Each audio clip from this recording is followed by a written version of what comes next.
course. And this program is powered by ISKCON Sheshadripuram. Our prayers are obeisances to Jagannath, Baldev, Subhadra Mai, and Sudarshanji, Lakshmi Narasimha, and Nitai Gauranga and Nitai Chandra, and the Guru Parampara. And let's start with our prayers. I'll recite the prayers today. I request everyone, I know some of you are familiar with the prayers. For the rest who are new to these prayers, I'll recite them very slowly. Try to absorb these words and understand. Maybe tomorrow or the next week, the next class happens next week, you can also attempt to recite these prayers at the beginning. Okay. Om Ajnana Timirandasya Jnananjana Shalakaya Chakshur Unmilitam Yena Tasmai Shri Gurave Namaha. Nama Om Vishnu Padaya Krishna Preshtaya Bhutale Srimate Bhakti Vedanta Swamin Iti Namine. Namaste Saraswate Deve Gauravani Pracharine Nirvishesha Shunyavadi Paschatya Deshatarine. Jai Shri Krishna Chaitanya Prabhu Nityananda Shri Advaita Gadadhara Shri Vasadi Gaurabhakta Vrinda. Hare Krishna, Krishna Krishna, Hare Hare, Hare Rama, Rama Rama, Hare Hare. Hare Krishna, Krishna Krishna, Hare Hare, Hare Rama, Rama Rama, Hare Hare. Hare Krishna, Krishna Krishna, Hare Hare, Hare Rama, Rama Rama, Hare Hare. Shri Prabhupada ki jai. Okay, so let's start with Gita Mahatmya. Does anyone want to attempt the verse? Hare Krishna Mataji. Praveen Prabhuji, yes, permission? Please go. Gita Mahatmya.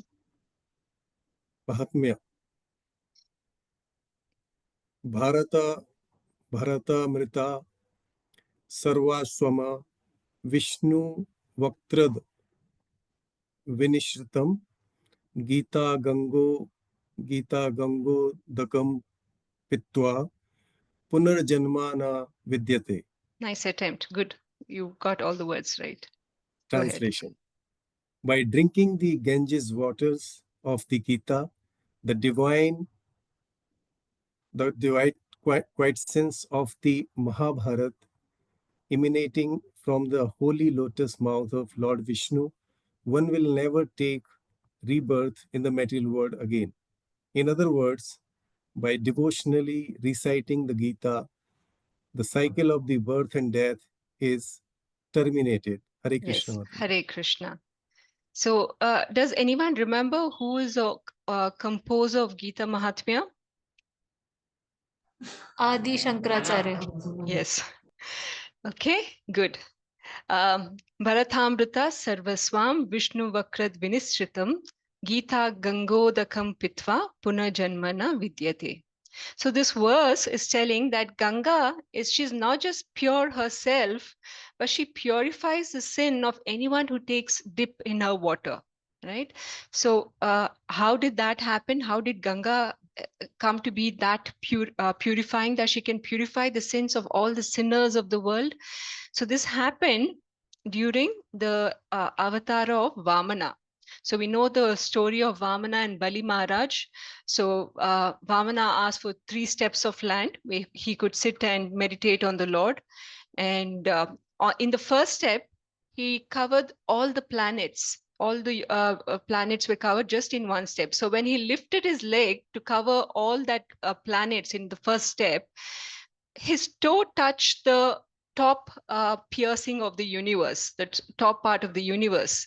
And our universe is surrounded by the causal ocean. Causal ocean is where Garbhodayika Vishnu sits, and there's a lotus coming from his nabi. So when Vamana pierced the top of the universe, Ganga, who's flowing there, the causal ocean, it penetrated our universe. And because Ganga happened to touch the toe of Vamana, she is then on considered very purifying. And from there, we know how Bhagirath and Lord Shiva, they brought the Ganga from the universe to earth, right? So that's how the story goes. So just imagine, just by touching the toe of the Lord, Ganga is able to purify everybody, all the sinners. Now, what to talk of Bhagavad Gita then? The Lord himself is talking it from his own mouth, right? And how purifying would those words be? And uh, as a devotee of the Lord, we don't consider the words that he's speaking, his personal form, they are no different. Okay, so this words that's coming from the mouth of the Lord is as purifying as Krishna himself. He's that glorious, right? So one thing that I keep telling you, that even that we mentioned about this yesterday, the more you read the Bhagavad Gita, the more purifying it is. And why it is purifying, we understood that today. Okay, so if you consider yourself as a well-wisher to anybody, your family, your friends, the one gift that you definitely have to give them is this Bhagavad Gita, right? If you have children, this, if there's one knowledge, if there's absolutely, of all the knowledges in the material earth, if there's one knowledge you absolutely have to pass on to your children, is this knowledge, right? So so this is how we understand the Gita Mahatmya as given in this verse.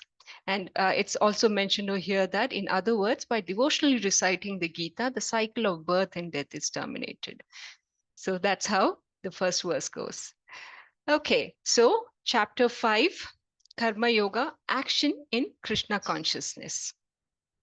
Does anyone remember what was discussed in chapter 4? What was the topic?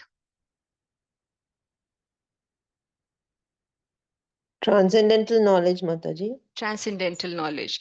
So in that chapter, transcendental knowledge, Krishna told how this Guru Parampara came from Krishna, from Brahma to Narada, all the way to Srila Prabhupada, right? We spoke about the Guru Parampara, how the knowledge was passed to Vivaswan, Manu, Ikshvaku, and how it passed on to different sampradayas. And we also spoke about the 4 varnas and 4 ashramas. Now, one thing that we need to understand when we talk of varnashrama, the reason why varnashrama was set, that is so that we have a social system. Today also we have a social system, but back then the crux of varnashrama is to have a social structure where whatever work we do, whatever qualities and characteristics that we do, all of that should be centered around Krishna. So such a varnashrama which is centered around Krishna, where Krishna is the center, such a varnashrama is called Daivi varnashrama. Okay, so if there is a Daivi varnashrama, is there a Asuri varnashrama also? Yes, if there's a varnashrama where there is a Kshatriya, there is a Brahmana, Vaishya and Shudra, but if the center is not Krishna, then that is called Asuri Varnashrama. Make sense? Like we do have a lot of Brahmanas, but not all of them might be keep reading, sharing knowledge with Krishna in the center. Right? They might be doing a lot of yagnas, they could be, but they have their own theories on who is better, who is not, why this God versus that. Or there might be a lot of soldiers. It's a sensitive topic. There might be a lot of soldiers who are fighting, willing to fight for their nation. They'll die for the nation, but they are doing it for something that may not be centered around Krishna, right? Or they could be people who are in different jobs, but their life center is not Krishna.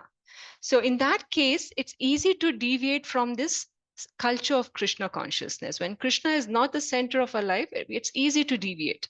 So this karma yoga in chapter 5, it tells us how to live a life in Daivi Varnashrama, how to make Krishna the center of our existence. Okay, so that's what the chapter is. So in Karma Yoga, Krishna has told us action in Krishna consciousness. Action in Krishna consciousness is akarma.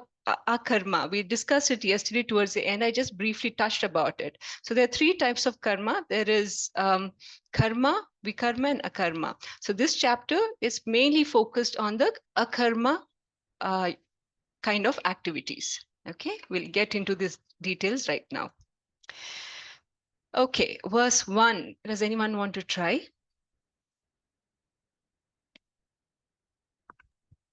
Swasini Mataji, go ahead. Om Namo Bhagavate Vasudevaya. Om Namo Bhagavate Vasudevaya. Om Namo Bhagavate Vasudevaya. Arjuna Uvacha.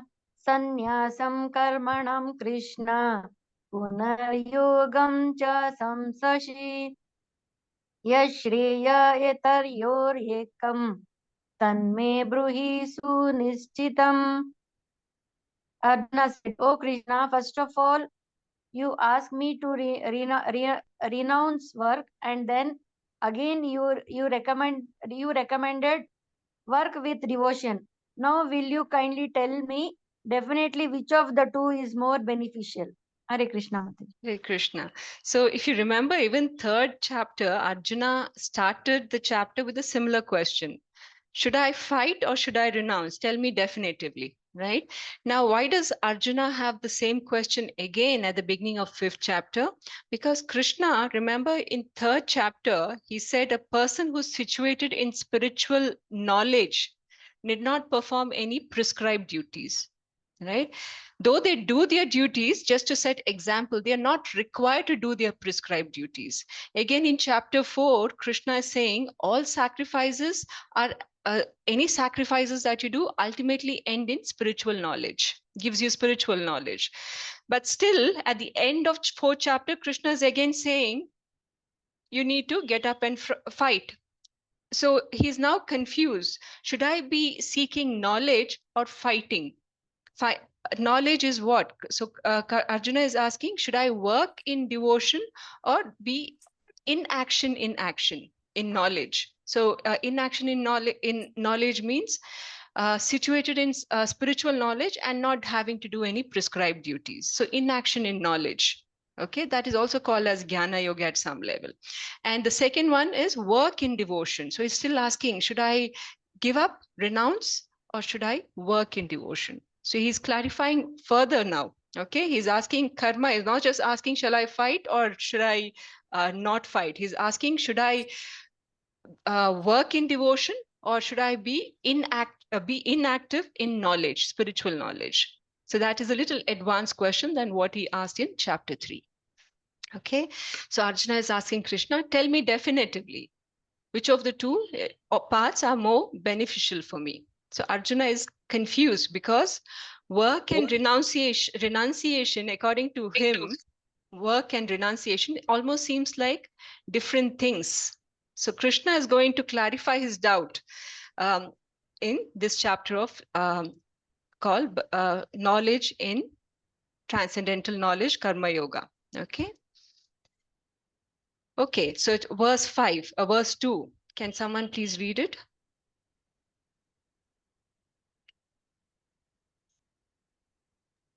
May I, Mataji? Sumit Prabhu. Shri Bhagavanuvacha Sannyasah Karmayogascha Nihishreyasya Karav Ubhau Tayostu Karma Sannyasat Karmayogo Vishishyate. Translation: The personality of Godhead replied, the renunciation of work and work in devotion are both good for liberation. But of the two, work in devotional service is better than renunciation of work. Hare Krishna Mataji. Yes. So Krishna is saying both are good. Working renunciation as well as work in devotion, both are good. But of the two, work in devotional service is better than renunciation. So how do we understand this? So Krishna definitely says you need to work in devotional service. There's nothing better than that. It's definitely better than renunciation. So let's not get confused. Now, sannyasa here means renunciation, of course, right? Renunciation is also good. Devotional work is also good. We should renounce or give up work that is not connected to Krishna, right? We should renounce anything that is not taking us closer to Krishna. So if we have any, let's say we have books in our shelf that does doesn't have anything to do with Krishna consciousness, is very fictional, and is not helping you educational in your any other way. It's just whimsical information, or it's just standing on your shelf, right? Just an example. Or you have, let's say, an unused property that uh, instead of just renouncing it, he's saying use it in Krishna consciousness. So we can dovetail everything to Krishna consciousness, right? If you have time to read, maybe you can read some more devotional books. You can, if they're smallest children, you can tell them devotional stories. So where and if you have to, say, buy a luxury car, or you have a very old Maruti 800, it does not matter whether it's of high value or low value. What matters is how that object is used. Is it used for Krishna or not used for Krishna? Right? So if it's not used for Krishna, you can as well renounce such activities. Even association of people. Generally, we meet a lot of people, and today, unfortunately, there are people, uh, um, most of them, 95% of the people don't believe in Krishna. They don't have any understanding of philosophy or Krishna consciousness. So ultimately, they take you a little, they somehow make you feel that maybe being in Krishna consciousness is not such a cool thing after all, right? So Krishna, any such things that takes you away from Krishna should be renounced, right? But what should be accepted then, right? So in the other hand, associating if you're associating with devotees, if you're eating Krishna prasadam, or you're working and staying in Krishna consciousness somehow, all this should be accepted. All that kind of work should be accepted. So in this verse, Krishna is saying, instead of blindly renouncing everything, you should instead work in Krishna consciousness. Don't simply quit everything and say, from now on, I'm Krishna consciousness. That does not work. We need to engage all the resources that we have, all the knowledge that we have. All of that should be devoted to Krishna, right? Now, one might ask, but why should we spend so much on Krishna? I mean, isn't this all my wealth? I earned it. It's my hard money, my sweat and blood. My fame and success is coming from my hard work. So who is Krishna to come in between and say, renounce all of this? We'll try to answer that question eventually as we go ahead in this chapter as well. Okay, why Krishna is saying renounce anything that is not working in his consciousness. Okay, let's read verse 6.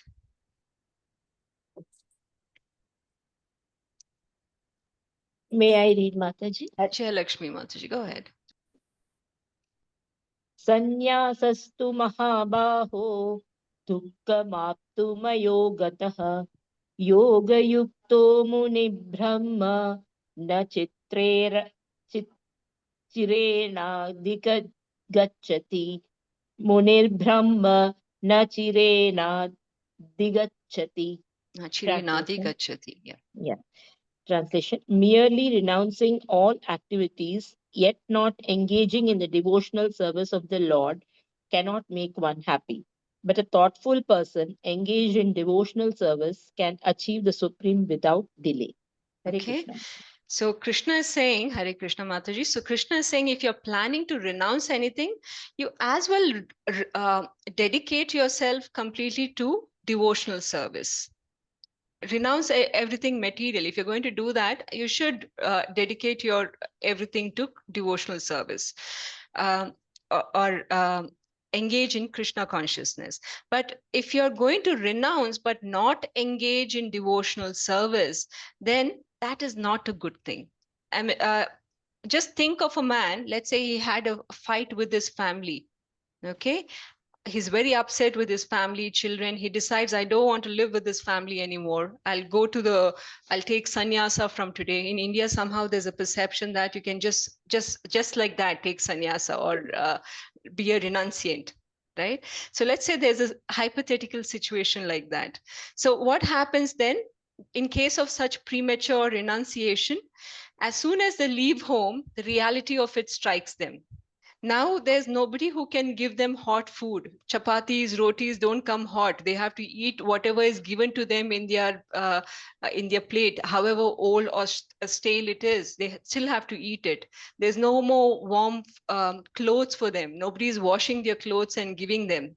So when reality strikes, then this person might start thinking, I might have been better at home. At least all these small issues didn't bother me. There might be other issues that bothered me, but at least if I had continued at home, the simple things could have been taken care of, and I could still focus on Krishna consciousness. On the flip side, if they have left home prematurely and they have taken renunciate way of life, and their mind is constantly thinking about food, uh, warm clothes, clean clothes. If you're going to do all that, you just may as well stay at home and you know uh, engage yourself in devotional work to Krishna, right? So such kind of renunciation that where a person is prematurely giving up their family is called as a falgu, or artificial renunciation. There's a river in um, I think I don't know where the place is, but the name of this river is called Falgu. It said that this river is such that on the top, when you look at it, it looks like it's a plain land covered with mud. Okay. But as you step on it, underneath there's water, right? So on top, it looks peaceful, everything is calm, but internally there's a lot of disturbance, right? Similarly, a person who gives up prematurely, who renounces prematurely, their mind is controlling them still, right? So they are internally, externally, they might be wearing saffron, they're carrying very limited things, and they look like a renunciant in appearance, but their mind is still agitated. So that's not a good state to renounce material life in, okay? And many a times there we see so many sannyasis, either they are smoking bidis, ganjas, and such sannyasis or renunciate actually give renunciation a bad name in that sense, right? So it's best that instead of giving up work prematurely or renouncing, one continues doing devotional service. One good example of this, of working in Krishna consciousness, is a king called Prataparudra. Prataparudra was a king in Puri, and he's a devotee of Lord Jagannath. And he was a very ideal king, just like Prithu Maharaj. This Prataparudra also used to rule his kingdom like he's doing a service to Jagannath. The term used for such leaders are called servant leaders. Their attitude is that of a servant, though they are in the position of a leader. So they want to serve, because even the people they are serving are devotees of Jagannath. So he served his kingdom in that manner, taking care of them very nicely. And it said that during the yearly Jagannath Rath Yatra, he would sweep the floor where the Rath Yatra will be running, right? So the road where the Rath Yatra will travel, he, like a commoner, he'll take a broom and sweep that whole place. Even today, that tradition goes on. Anybody from his family who is still alive, just before the Rath Yatra, they start sweeping the main road, which is called the Grand Road, and they'll sweep the road and keep it all clean and ready for the Rath Yatra to proceed. So this should be the attitude for any devotees also. We should be great leaders. We could be super rich, but in front of the Supreme Lord, our attitude should be that of a menial servant. So we constantly should engage our senses to serve Krishna. Then even when we are doing our karma, we even any karma that we do, when we are doing with this attitude where our senses are engaged in Krishna consciousness, then in that case, even while working, we are still as good as a true sannyasi. So in that case, when you're doing a karma, there's no difference between a karma yogi and a renunciant in that sense. So this way we can also disengage from the bonds of material nature. Okay, so verse 10, can please someone read this?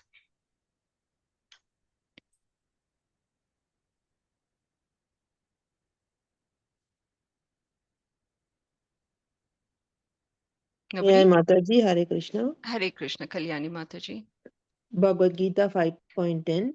Brahmanyadhaya karmani sangam tyaktva karoti yah lipyate sa papena padmapatramivambhasa.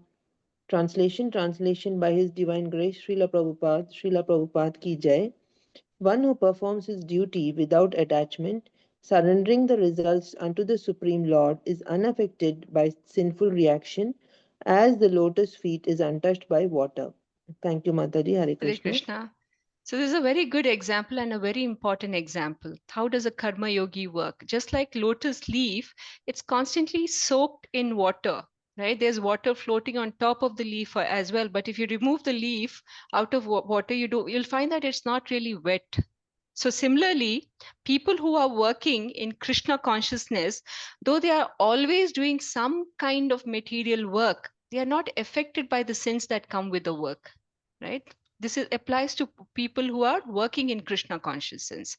Since they are working without any kind of attachment and they are surrendering the results to Krishna. So everyone is drawing some kind of sin because of the various activities they are doing, but the devotee is happily floating, right? They are not attached to any kind of sins that is attached to the work they do.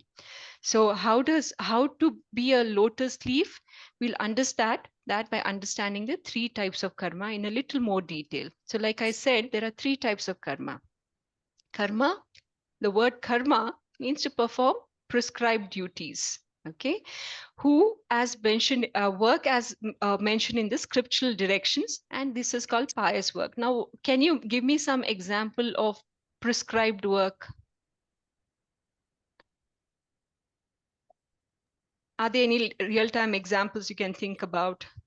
Hare Krishna, Mataji. Yes. For example, for grihasthas and to take care of your children and educate them and give them Yes. the, show them the path and guide them is the prescribed duty, I guess. Yes. Okay. Yeah, that's good. Student life can also be Mataji. Repeat that, Sumit Prabhu. Student life, like he have to Studying. go to all the Studying. standards and all Okay. the things. Yes. Okay. Okay. Anything that you can, Matajis can remember? What is your prescribed duty as a mother? Homemaking. Cooking for the children, looking after your Like, husband and house, yes. Yes. keeping These the are house all neat and clean, clean. Yes. Yes. So, taking care of parents. can you think of any social responsibilities which can also be counted as pious activities? Yes, Mataji, like a Gram Panchayat looks the welfare of the villages like that. Yeah, social welfare, right? So even something like you're feeding the poor, giving some medicines or warm clothes to people, giving some Lakshmi for some good cause, right? Or donating to people who are working in pious ways, different ways, or fighting for your country, growing trees around you. This is all pious work, and these are approved scripturally as well. There's nothing impious in this kind of work. So in return, when you do this kind of karma, that is prescribed duties, you get sukriti. Okay, and as a result of sukriti, the more sukriti you have, if you are eligible to go to heavenly planets, the more longer you stay in heavenly planets before you come back to earth. Okay. Remember, even heavenly planet is a material planet. So even there, the luxuries are more, but once your Sukriti is done, you'll have to come back to earthly planets and continue the cycle. So Sukriti takes you to heavenly planets. Then comes Vikarma, forbidden action. Can someone give me more examples of forbidden action? Work against scriptural directions or sinful activities. Give me some examples. Telling lies. Lies, Intoxication. okay. Intoxication, yes. Meat eating, Mataji. Meat eating, okay. Jiva himsa. Yes, Stealing. himsa, stealing, yes. Okay, so killing, hurting any kind of living beings, could be insects, trees, humans, even verbal abuse, right? Drinking, speaking ill about others, gossiping, donating money to people or organizations that are involved in some kind of impious work or participating in business activities of that nature, right? All these activities are forbidden, or it's called vikrama. This will earn us dushkriti. Okay, and what is the result of having excessive dushkriti? You will end up in lower planets or naraka. Right now, there's a third type of action which causes no reaction. Okay, this is action in Krishna consciousness or devotional activity. So can you give me some examples of devotional activities? Chanting. Chanting. Kirtan, Kirtan, okay. Associating with devotees, eating Associating. prasadam, Yes, eating prasadam, Going to temples of lords. yes. How about Preaching what you and sadhana. I are doing today? Attending classes, listening to about Krishna, reading about Krishna, right? Any work that you do with keeping Krishna in the center is called Yes. akarma. Yes, a karma, right? Whatever work you do it for Krishna. This is called seva, service attitude, right? There's no sinful reaction in this kind of work. Someone asked me other day, anyway, I need to face my reactions of my past. So why should I engage in Krishna consciousness? I think 2 or 3 days back, someone asked me this question.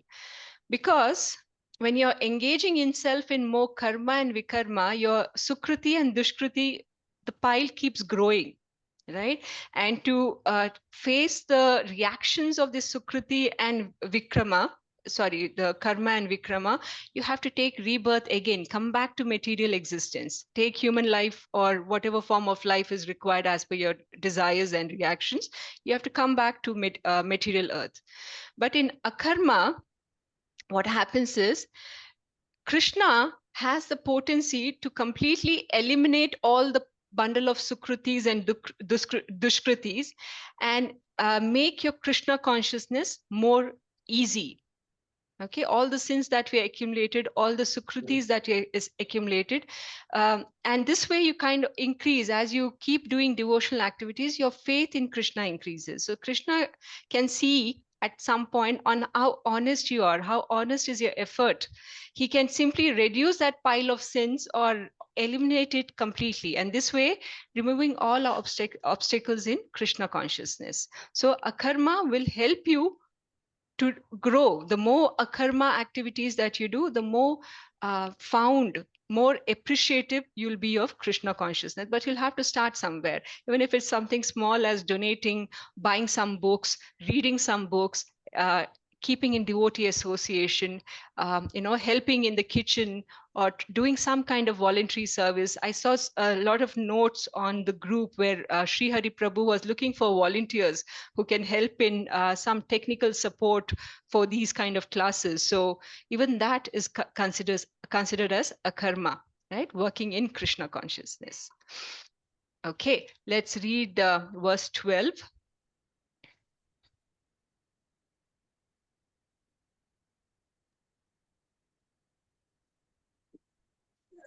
Hare Krishna. Meera Bhushan Mataji. And Hare after that, Krishna. Jagdish Prabhu, next one. युक्तः कर्मफलं त्यक्त्वा शान्तिमाप्नोति नैष्टिकीम् अयुक्तः कामकारेण फले सक्तो निबध्यते. Translation: The steadily devoted soul attains unadulterated peace because he offers the result of all activities to me. Whereas a person who is not in union with the divine, who is greedy for the fruits of his labor, becomes entangled. Hare Krishna. Hare Krishna. So somebody was asking me yesterday how to reduce disturbance and anxiety. Right? Very disturbed while chanting. How do I focus? There's a lot of disturbance. So look at the picture of that lady on top there. She seems to be worshipping Sita Ram Lakshman, right? She herself, she has worn very simple clothes, but the lords, she has decorated them very nicely, right? She looks happy. This is because she's dedicating her life to the service of the Lord. She has dedicated all her material resources to nicely decorate the Lord's. She herself may not have much, but she's given everything to the Lord.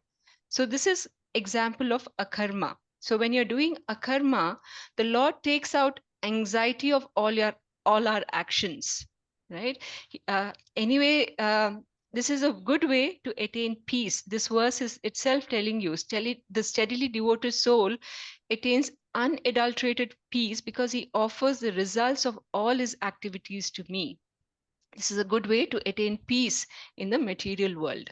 Let Krishna take away all the anxieties of all the work that you do, all the failure, success, it all depends on him. We just have to put our effort. So, but if you have to constantly worry, let's say, about your future, you're working, but you're also constantly worried that, how about my future? How about my child's abroad education? How do I collect money for that? My investments, how do they look in future?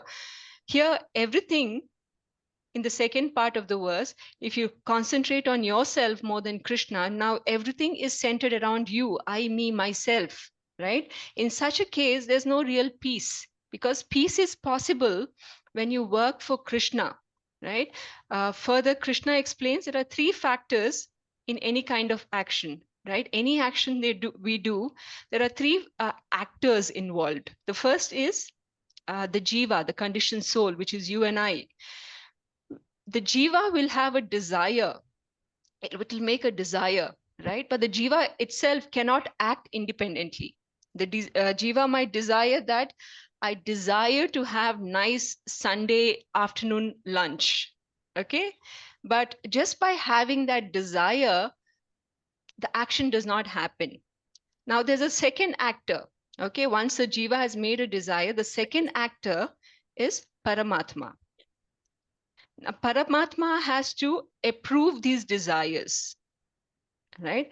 If Paramatma approves any desire that we have, it could be good, bad, he'll approve because he's given us a choice. He's given us some minute independence to make a choice. The desires that we are projecting out is coming from our choices of what kind of nature we want to work with. Do I want to eat? Okay, Sunday afternoon lunch could be a nice sattvic feast, Krishna Prasadam, or it could be a grand luxurious feast which is not offered to Krishna but is still vegetarian, or it could be a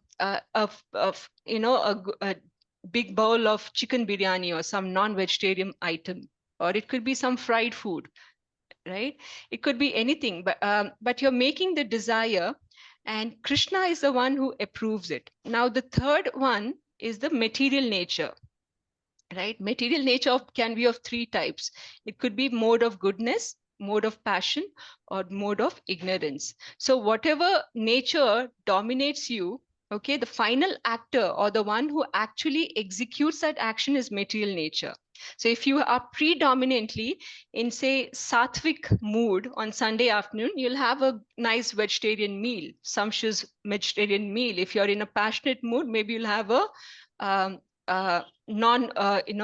something that is very rich, deep fried, or if you're in tamasic mood, then maybe you'll have something that is meat, alcohol, or something like that. Okay, so there are three actors all the time, but ultimately any action between the actual desiring of the jiva and at the last part, which is execution, there's always an in-between factor where the Lord approves that desire. The Paramatma within approves that desire. Okay, so anything that we desire ultimately is happening because the Paramatma has approved it. That's how you should understand our actions as well. Okay, so ultimately, any action that we do, right, Krishna is the ultimate controller. So there's no point in us taking anxiety, trying to say, okay, I need more. And because of that, I need more kind of desire. Then you engage yourself in all kind of excessive work, which is also called as ugra karma. Right? So there's no need for such excessive endeavor, because anyway, everything, even if you put the most highest endeavor, your success or failure is still not in your hand. So what's the point in giving such, you should put effort, but not excessively, such that your family, you are taken away from Krishna consciousness. Jagdish Prabhu, please read verse 18. Yes, Mataji. Hare Krishna. Mataji. Hare Krishna. Vidya Vinay Sampande Ramane Davi Bhastini Hastini Suni Chaiva Swap Ikecha Anrita Sama Darshina. The humble sages, by virtue of true knowledge, see with equal vision a learned and gentle Brahmana, a cow and elephant, a dog and a dog eater outcast. Hare Krishna. Hare Krishna. So this verse is explaining very nicely how to work in akarma. What is the mood of a person who is constantly working in akarma? Vidya Vinaya Sampanne is a humble person, and Brahmane Gavi Hastini Shunischaiva Swapakecha. So he sees a Brahmana, a cow, Gavi, Hastini is an elephant, Shuni is a dog and a dog eater. Okay. He sees all of them Swapakecha Pandita Samadarshina. He sees all of them with equal vision. Okay, and how to see that? So this is an example of a karma yogi, a karma yogi. In fact, a person who is working in akarma, he's like a humble sage. He is not puffed up. He sees everything as equal. He sees that the Supreme Lord is living inside every jiva as Paramatma. So he's not really looking at the outer cover of that jiva. He's looking at the inner Paramatma within. So how to understand that? So in other words, if you break up this Brahmana and Gavi are in the mode of goodness. Elephant is the mode of passion. Dog and a dog eater is in the mode of ignorance. So whichever prakriti, mode of material nature they are in, he sees them equally. Okay, now we can understand this a little bit better. Can someone read what you see on the screen? May I, Mataji? Yes, Prabhuji. Conscious person does not make distinction between bodies because of their relationship with the Paramatma. The super soul is present in everyone's Everyone's heart. heart. Thank you, Mataji. So let's take an example in this case. Okay. In your house, let's say you're staying in a big family where you have the grandparents, parents, children, pets, right? Everybody in one big house. Now, we treat each person in the family a little differently, right? To a grandparent, we are more caring, we are more soft. With parents, we try to help them as much as we can. Children, we might shout at them, but we are also loving with them, right? With the dog, we might show them a stick, or when we are eating, we don't make the dog sit on the table. The dog sits in one corner, eats in a separate plate. So we do make that distinction, right? And that is very natural, because based on the jiva that a person has and the reactions from their past life, the responses, the reactions they get in this life will be different. Like a dog will be treated, an animal body will be treated different than a human body. And within humans also, depending on the age and their capabilities, our way of treating them will be different. So it's very natural that we treat the human beings, living beings, with some kind of distinction.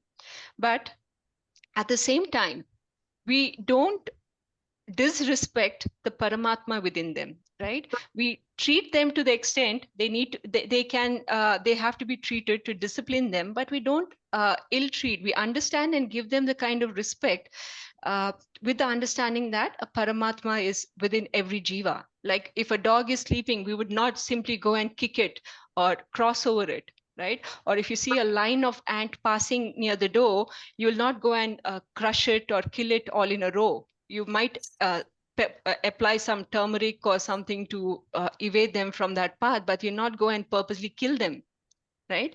So, but at a spiritual level, right? And this we are talking at the highest level of akarma, where everything is devotional activity. At the highest level, we don't really. Another example, sorry, before I come back to akarma, if you know of this episode of Hanuman, when once Hanuman and Bhima crossed each other, and Hanuman was showed up like an old monkey. Okay, he was lying down in between the road with his body and tail covering one end to the other end of the road. When Bhima was trying to pass that road, um, he saw that there's an old monkey sleeping on the road. So obviously he can't just cross over this monkey because there's a Paramatma within a monkey as well. So he wanted to be respectful. So he tried to slowly waken this old monkey and requested him to move aside. But the monkey said, I'm too old, just move my tail and you can cross.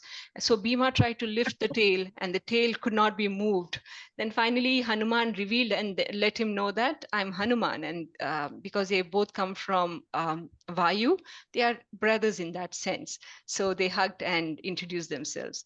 But that being the reason why Bhima didn't cross over the old monkey is also because to respect the Paramatma within. So this awareness of the external body we should understand is more prominent when with ordinary people, right, commoners.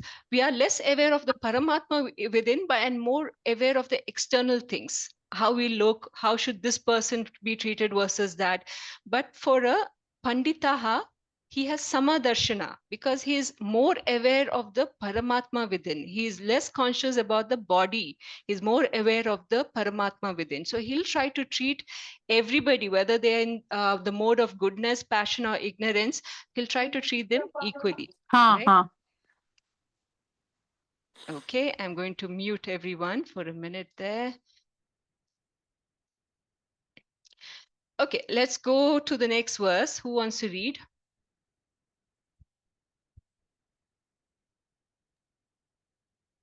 May I try, Mataji? Let's give someone who's not read so far. Yes. But if nobody is you can go ahead. Just give me a second. Hare Krishna Mataji, may I? Yes, Mataji, Madhu, Malati, Mataji. Hare Krishna. Hare Ye Krishna. hi sansparshaja bhoga dukkha yonaya evate adhyantavantah kaunteya na te shuramate putah. Translation by Srila Prabhupada ki jai. An intelligent person does not take part in the source of misery which are due to contact with the material sense. O son of Kunti, such pleasures have a beginning and an end, and so the wise man does not delight in them. Hare Krishna. Hare Krishna. So this verse says that anyone who, all of us have five senses. Does anyone know what are these five senses? Can you list out the five senses? Nose, Nose, ears, skin, tongue, eyes, And mind. skin. skin. Skin, okay, sorry. Skin. Mind is also a sense, but is a sixth sense. But the primary sense that we engage with material objects with is the first five. Yeah, eyes, nose, tongue, ear, and skin. Okay. So this verse is telling anyone who engages their senses, and whenever these senses come in contact of sense objects, it gives you some kind of temporary pleasure, but such pleasures are short-lived. Right?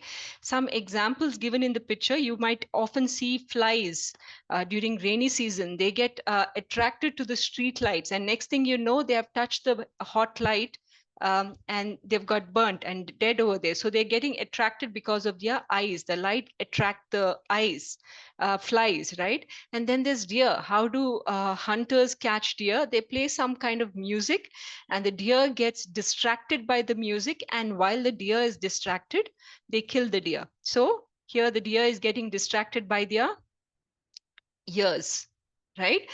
Then there's elephants. Very often, to catch a male deer, okay, what they do, they dig a big trench, a big hole, and on the other side of the hole will be a female deer. Okay, and just by seeing the female deer, the male deer forgets all its surroundings. It's less conscious of what's there in front of it, comes running with full intensity, and gets trapped in the hole underneath.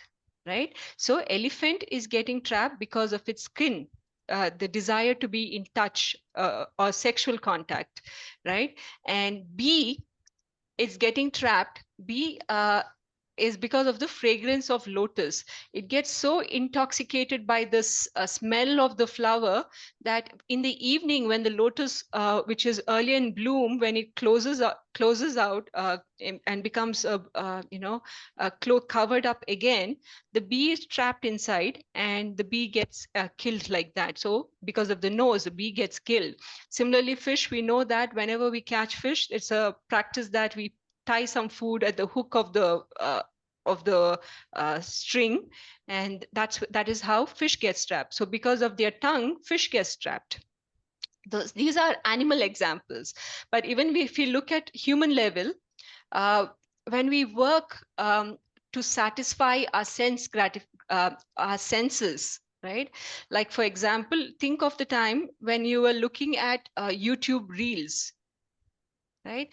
You start with one reel, it's interesting, okay, flip, flip, flip, flip, flip.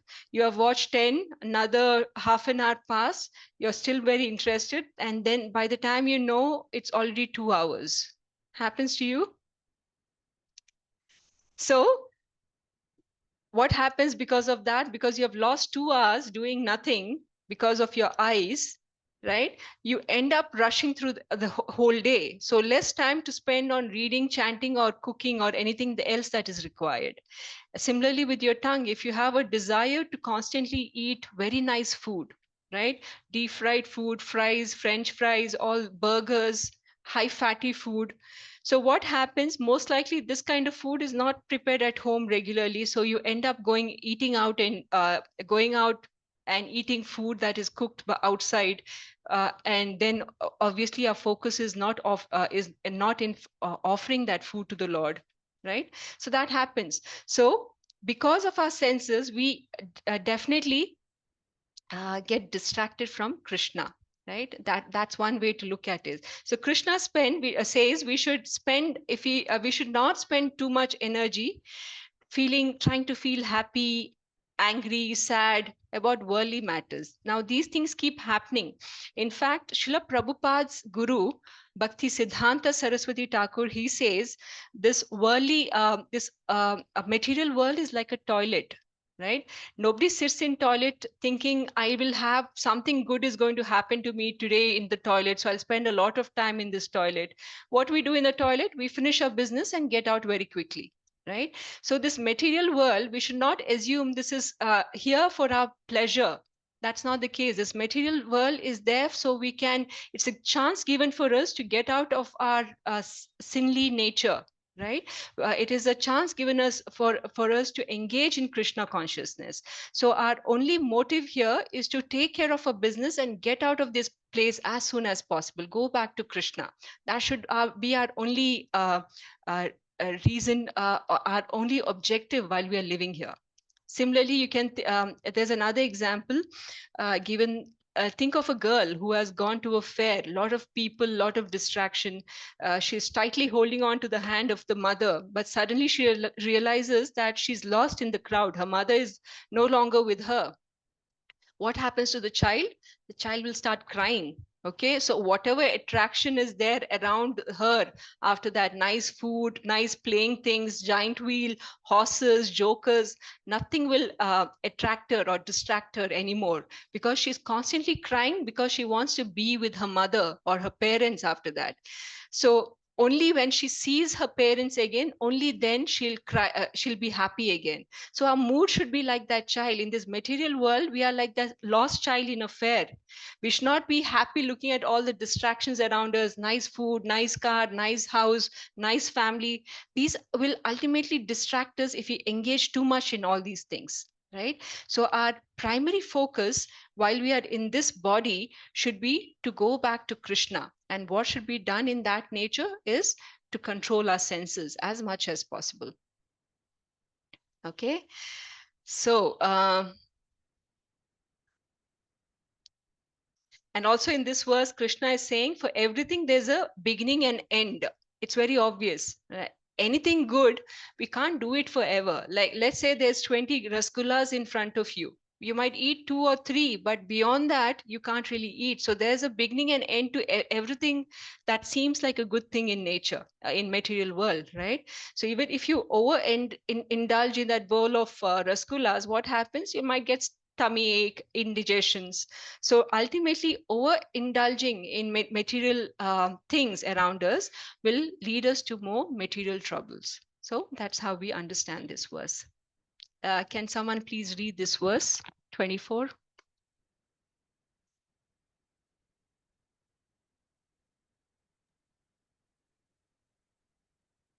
Suhasini Mataji, go ahead. यो अन्तः सुखो अन्तर् आरमस्ततन्तर् ज्योतिरेव यः स योगी ब्रह्मनिर्वाणं ब्रह्मभूतो अधिदिग्गच्छति 5.24. One whose happiness is within, who is active and rejoices within, and whose aim is inward, is actually the perfect mystic. He is liberated in the Supreme, and ultimately he attains the Supreme. Hare Krishna. Hare Krishna. So everybody, in the sense of it, they want some enjoyment, you know. So Mataji is saying, don't enjoy material matters, sense objects. How do we not enjoy? Because our tendency is to enjoy. And why is that so? Because even in material world, if you look at it, we really want to enjoy. Okay, we are here to, it's like a jail statement, and we have to take care of all the sinful tendencies. We have to grow in Krishna consciousness. All this should happen, but how to do it without enjoyment? Because we should understand, where does this desire to enjoy come from? Now, it's the nature of our soul. Our soul, the eternal position of a soul is to enjoy. But the true enjoyment of the soul comes when it's in connection to Krishna. So Krishna is saying, look for enjoyment within. Look for how to make the soul happy. That is the true enjoyment. Any other enjoyment that you try to achieve in this material world will always have a beginning and end. But the joy that you give by looking inward at what the soul needs, what we need to do to get the soul happy, that is a eternal happiness. Okay, things that we can do, like chanting with complete focus, devotion to the Lord, chanting. Now remember that chanting is a cleansing process. Okay, the more we chant, the more we get cleansed. Just like reading Bhagavad Gita, the more we read, the more we get cleansed. So all the sins are getting eliminated as you chant the name of the Lord. So initially, it might seem very troublesome. Your senses will rebel. Your eyes is going to your phone very often. Your ears is focused on all the external sounds. Your mouth is looking for topics to discuss with whoever is around you. So all that will happen, right? But we need to keep training the mind to come back to the bead. Like each time you're rolling your bead and you're going to the next bead, you need to start seeing, okay, I'm going to the next mantra. Let me again try to focus again on the mantra. So each time you roll your bead, you need to remember to refocus on the mantra. So that's one of the reasons we hold the mantra, chanting bead while chanting the Maha Mantra. So this way we keep training the mind. So keep practicing, keep training the mind. This is the only straightforward way to get your attention while you're chanting. There's no trick around it. Only thing is, keep training, keep practicing. It's difficult to control the mind, even but what we need to understand, there's the nice incident, like after Rama killed Ravana and he came back to Ayodhya, many of the Vanaras came along with Rama, right? Vanaras are used to living in the forest. So when they came to Ayodhya, they saw all this lavish buildings, nice gardens, nice fruits in these gardens. And because of their monkey mind, they would jump on every house. They'll go to all the gardens and pluck the fruits. They will create ruckus in anybody's house they go to, right? So people of Ayodhya started complaining to Lord Ram. So Lord Ram said, okay, I'll take care of this. So he went to address the monkeys. But it so happened that as soon as these monkeys, they saw saw the shadow of Lord Ram, they immediately sobered down. They became very obedient. They would sit in a corner like nice children, like they did nothing wrong. Right. And Lord Rama would jokingly tell the people who complain, why are you complaining about these monkeys? They're such nice monkeys. They don't misbehave.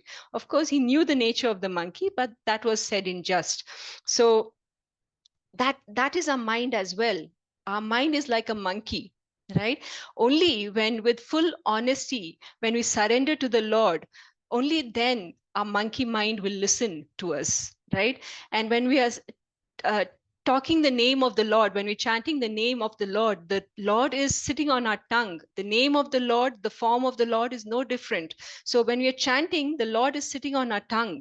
The mind at once should stop all his monkey business and focus just on the name of the Lord. So if you do this for some time, you will see how addictive this chanting becomes.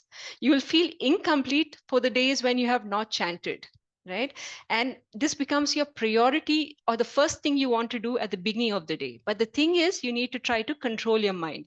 And controlling the mind comes from two things.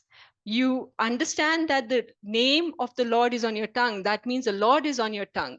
And you do it as a loving service to the Lord, right? Not because you have to do it. I've made a sankalpa of chanting 16 rounds and I have to meet the number. Yes, that you have made a sankalpa, but that sankalpa should come from a place of love for the Lord, not that it is needed to be done. Okay, so that's how you control your mind as well. Let's read the last verse for this chapter 29, Universal Peace Formula. Hare Krishna Mataji, can I read? Yes, Preeti Mataji. Thank you, Mataji. Hare Krishna. Hare Krishna. Bhoktaram yagna tapsa sarvaloka maheshwaram suridham sarvabhutanam gyatva mam shantim richati. Translation by A.C. Bhaktivedanta Prabhupada, Prabhupada Ji ki jai. A person in full consciousness of me, knowing me to be the ultimate beneficiary of all sacrifices and austerities, the supreme lord of all planets and demigods, and the benefactor and well-wisher of all living entities, attains peace from the pangs of material miseries. Hare Krishna. Thank you, Mataji. Jai. So this is called the universal peace formula. If you do this, forget it's talking about mental peace, disturbance, all the things that we say disturb us, right? External or internal. It could be worldly matters. It could be internal matters. All these miseries that keep disturbing us constantly, they'll keep happening, but we will not be internally disturbed. And how is that possible? By being conscious of Krishna all the time. Know that any sacrifice that you're doing, what does sacrifice include? Things that you give up for Krishna, right? It could be spending too much late hours outside the house in the night because you know that next day you need to be ready for a reading or chanting or something. So you're making some small sacrifices, things that you used to enjoy before, you no longer do it.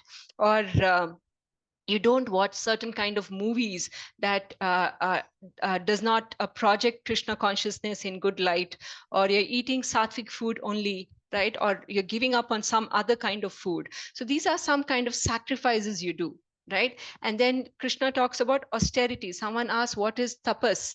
So tapas is austerities. Austerities include fasting, things that certain days you don't eat for Krishna, or certain guru appearance or disappearance day you don't eat, we fast for those days. Those are tapas. Or you walk around Govardhan 21 kilometers, you walk for 6-7 hours, but you don't do it without complaining, right? Waking up early in the morning, all this is austerities. Okay, and you're doing it all for Krishna. And ultimately all these sacrifices and austerities that we're doing, Krishna, he is the ultimate enjoyer of all these sacrifices. Why? Because he is the supreme lord of all the planets and demigods, and he's the well-wisher of all the living entities. And only such a person who's aware of this universal peace formula will attain peace from the pangs of material nature, right? So like I said, there are 3 types of material miseries. There is Adhyatmika, Adi Bhautika, and Adi Dhaivika. Adhyatmika is disturbances that happen within our body. Our body and mind can disturb us, right? We can have fever, we can have health conditions, or we are disturbed in our mind certain days. So those are disturbance created within our body, Adhyatmika. Then there's Adi Bhautika. Other living beings, your neighbors can disturb you, somebody can irritate you, loud noises coming from around you can disturb you, right? Adi Bhautika. And there's Adi Dhaivika, something that is beyond the control of human beings, like earthquakes or supernatural events or some kind of natural disturbance. So all this is Adi Dhaivika. So all these three kinds of disturbance will keep happening around us. But if you're aware of this universal peace formula, then all these things don't disturb you, right? Further, Krishna is giving a very nice, this is a story from Krishna Katha, Krishna book. This was a time when Krishna and his Gopa boys, Krishna Balram and some of his Gopa boys, they went to a forest to play. So they played for some time and then they got hungry. They had not carried enough food or something like that for that day. So they had no food and they are hungry. And there was a Homa going on nearby where a lot of Brahmanas had assembled and their wives were cooking boga in the kitchen close by for that Homa, to offer to that Homa. Now, these Brahmanas, you can't really call them Vaishnavas because they were busy chanting Vedic hymns. Okay, now we understand that Vedas is there. The knowledge of Veda is to find Krishna, and ultimately anything you offer to the yagna is going to Krishna. But these people who were doing these Vedic hymns, they were praying to Krishna, but they were not comfortable even, they were not attached to the name of Krishna and Balram. They were just doing the Vedic hymns, very ritualistically they were doing things, but they were not really attached to Krishna and Balram. Now, Krishna and Balram says, okay, there's a lot of nice food getting prepared there. Why don't you Gopa boys go and ask them for some food? Ask the Brahmanas first. So these Gopa boys, they come and tell the Brahmanas, we are friends of Krishna and Balram. Krishna and Balram is Supreme Personality of Gods themselves. So, and the Lord has asked us to give your food. But the Brahmanas say we are still to complete the offering of this food. So you all of you boys go away from here. Don't impure all these offerings. So though this food was actually supposed to go to Krishna and Balram through yagna, they didn't want to give the food directly to Krishna when they appeared personally. Right? They chased away the boys. Now the Gopa boys came back to Krishna and Balram. They narrated what happened. Now Krishna tells the Gopas, go to the Brahmana wives now. Okay, they are preparing the bogas. Go and tell them directly that Krishna and Balram have asked for the boga. Okay, and the Gopa boys did the same. Say they went to the wives of the Brahmana. These wives, we should understand, are simple-minded people. They did not care much about the Vedic hymns, but they had pure love for Krishna. They understood just love for Krishna. Right? And as soon as they heard that these boys are looking for some food to feed Krishna and Balram, with lot of love, immediately they packed up all the boga, which was still not offered in the yagna. They packed all the food and they went to meet Krishna and Balram personally. Right? They, as soon as they saw Krishna and Balram sitting there, it said that Krishna and Balram entered their heart through their eyes. There was so much love in their eyes for Krishna and Balram. And since Krishna is a bhava jiva, he bhava grahi, he responds to this kind of loving exchange. Right? Bhava is love. So anybody who has pure love for him, he immediately responds. Right? So this wife of Brahmana, they sumptuously fed Krishna, Balram, and the Gopa boys, and they were very happy. Now suddenly they came to consciousness and realized that, oh no, all the food that we have prepared for the yagna, now that Krishna and Balram have all eaten it, we have nothing to offer in the yagna. Right? And if the Brahmanas get to know about it, they might even disown us for this activity, right? Or just divorce their wives or something like that. But Krishna assures them and says, it's okay, because I am satisfied Ultimate Yagna Purusha is Krishna. And if Krishna is satisfied, all the demigods also are satisfied. So Krishna says, because I'm satisfied with your offering, your husbands will also be naturally satisfied. Yasmin tushte, jagat tushte. Right? If I am happy, the whole world is happy. And that's exactly what happened when the wives went back to the Yagna Sthala. They found that the husbands were not really upset. They were actually made their wife sit next to them and continue the Yagna. Right? So this way, we need to understand. So remembering Krishna is not just about the rituals. Rituals are there. Some people go to temples and offer 100 coconuts at the steps of the temple.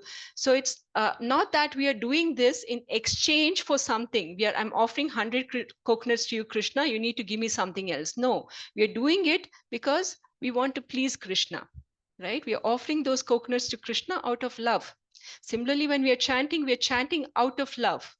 Right? It's not that somebody told me I have to chant, so I will sit and chant, and I'll keep complaining that I don't have time. I'm sacrificing so much of my other work to be able to do this chanting. No, we do it like the Brahmana wives did it, out of love, out of simple heartedness. We are happy to see Krishna happy. We are happy to do whatever Krishna is telling us to do. So these are these are people who are simply guided by love for Krishna. So Krishna is happy when he has such simple-hearted devotees. His Holiness Radhanath Maharaj, in connection to this exact pastime, he quoted this statement. I quote exactly as he said. He said, "Isn't this typical? Isn't that common for people all over the world? Sometimes even devotees, we are so busy for what we think is so important in our lives that we don't have time for Krishna. We make many wrong priorities. Ultimately, everything will perish except our relation with Krishna. Whatever we invest in that relation is eternal." Unquote. Okay, so only thing eternal is the relation we are building with Krishna. Everything that you say you're taking away time from to chant is not permanent. It will not give you permanent sustenance in this world. So what is permanent is the relation you're building with Krishna. And this time that you're spending chanting, reading, listening about Krishna, you're building relation with Krishna. So some might ask, I have accepted Krishna as the Supreme Lord, but I still don't have, I still have a lot of anxiety while chanting. I'm not able to focus. So we need to understand that saying one thing, that I love Krishna, versus showing Krishna that we love him, is two different things, right? So Brahmana life, the wives of Brahmana, they simply surrendered, and and if you do your chanting similarly, chant because you only want to please Krishna. When we have set up priorities right, automatically everything else becomes unimportant, right? We need to definitely work. We definitely need to feed our family. But beyond that, what is also important is that we bring our family together in Krishna consciousness, right?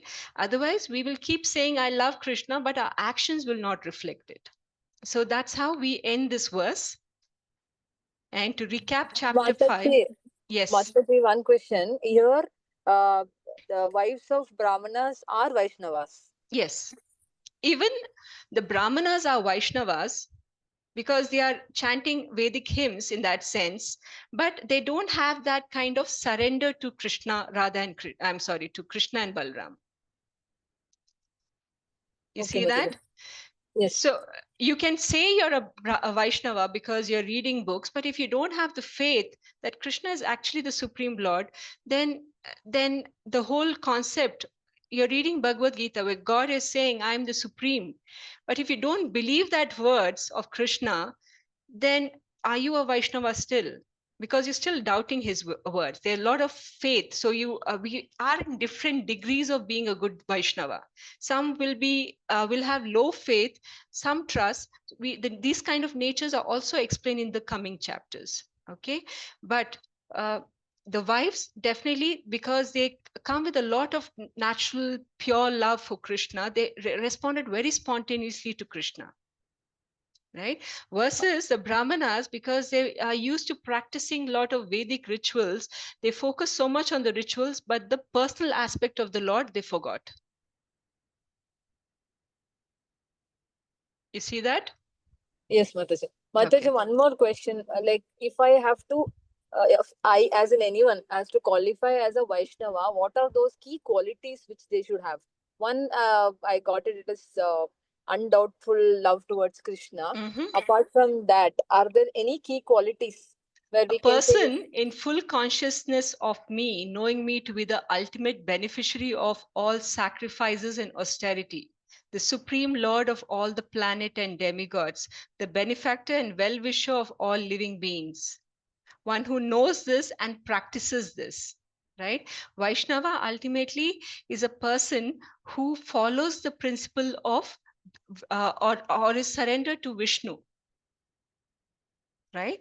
So such a person who knows that Krishna is the ultimate benefactor, and anything that we do must be in the service of Krishna. Anything that we do beyond Krishna is not going to be of any material use for us in this material world. Okay, sorry, I'll have to mute everyone, lot of background noise. Praveen Prabhuji, you can ask a question. Hare Krishna, Mataji. Hare Krishna. Thank you so much for wonderful session again, Mataji. Mataji, at the beginning of today's session, you mentioned beautifully about renunciation. Mataji, again,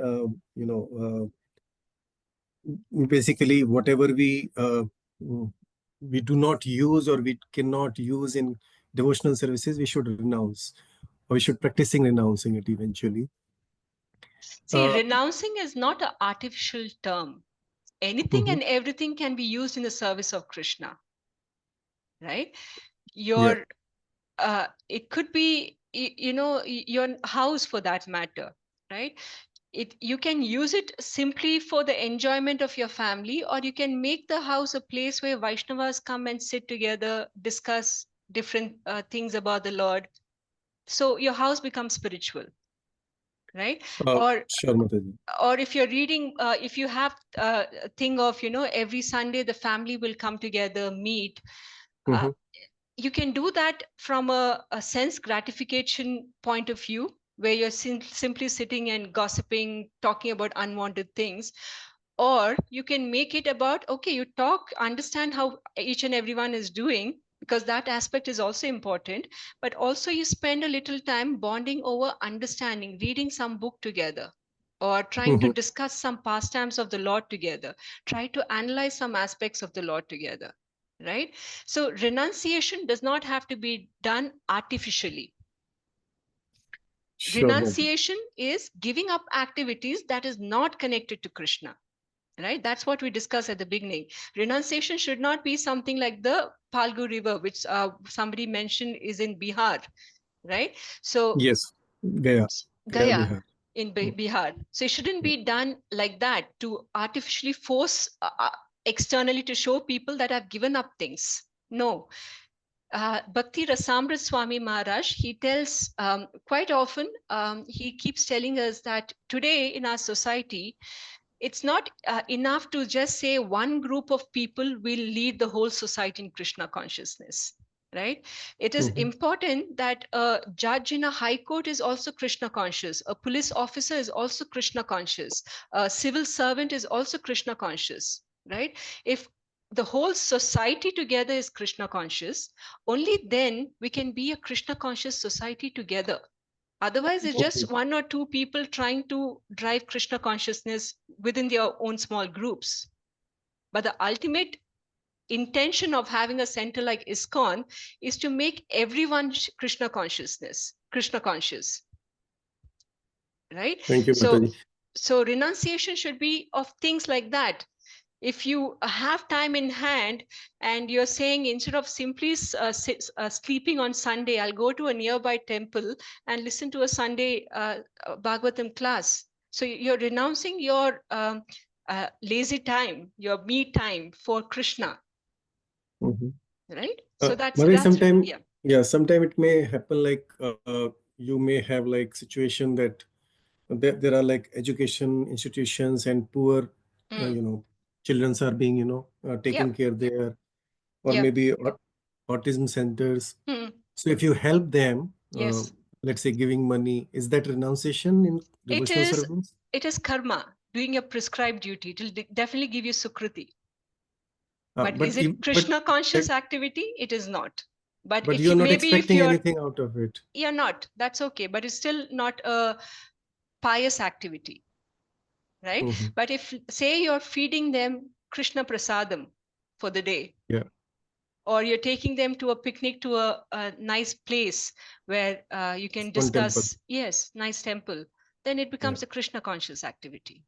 understood. Mataji. Thank you so much. Hare Krishna. Mataji, one more related Yeah. question I have. Yes. This Gita is widely popular, and and eventually, basically our hope and expectation is basically everybody in the world should read the Gita Yes. for their benefit. And sometimes we also say it's a, even if somebody is not in spiritual service, it's a life manual, Yes. right, for everyone.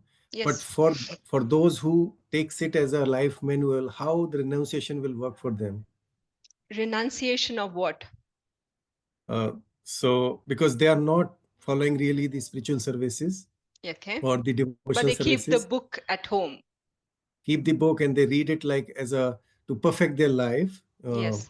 in material world. See, So in a Brahmana life also, or people who read books, some people, especially when people join Gita Gyan classes, I've seen a tendency, people want to learn shlokas. More than understanding the philosophy itself, they're more interested in learning shlokas. Is it a bad thing? No, it's not, because it's still words of the Lord. Okay, there is some pious activity in that as well, just reading. But what is also important to, it's not about by hearting the words that came from the Lord. It's about understanding the personality of the Lord as well, right? Krishna is also a person at the end of the day, right? He's a supreme person.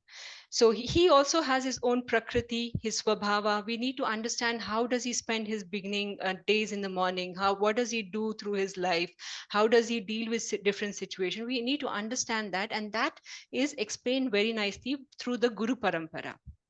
So keeping book, reading it is one aspect, but to extend that nature, we need to go a step ahead and start spreading that awareness through the society as well, mingling with his devotees, try to be part of a society that talks on these topics. So that will be a wholesome growth versus just one aspect of it. thank you Hare so much, Krishna Mataji. I have Mataji. taken so Hare much Krishna. time. Before I Thank take any questions, I will give time for questions, but can I just close the slides and we'll finish the chanting and then we'll do further questions. Okay. Otherwise, the main item for the session will be missed out. Okay. But I'll come back to you for questions. So today, summarizing chapter 5, we spoke about Nishkama Karma Yoga, whether we should renounce or perform devotional service for Krishna. Krishna is saying both are good, but devotion, work in devotion is better. How to perform Nishkama Karma Yoga? It should be done without attachment, like the lotus leaf, and offer the results to Krishna. What are the characteristics of a person who is enlightened in Karma Yoga? They have Samadarshina, equal vision for all living entities, never attracted to sense gratification. And the universal peace formula, it tells that uh, we should know that Krishna is the beneficiary and benefactor. Such a person, they attain peace from the pangs of material misery. Okay. Now, before we end, can someone please read this verse on my screen?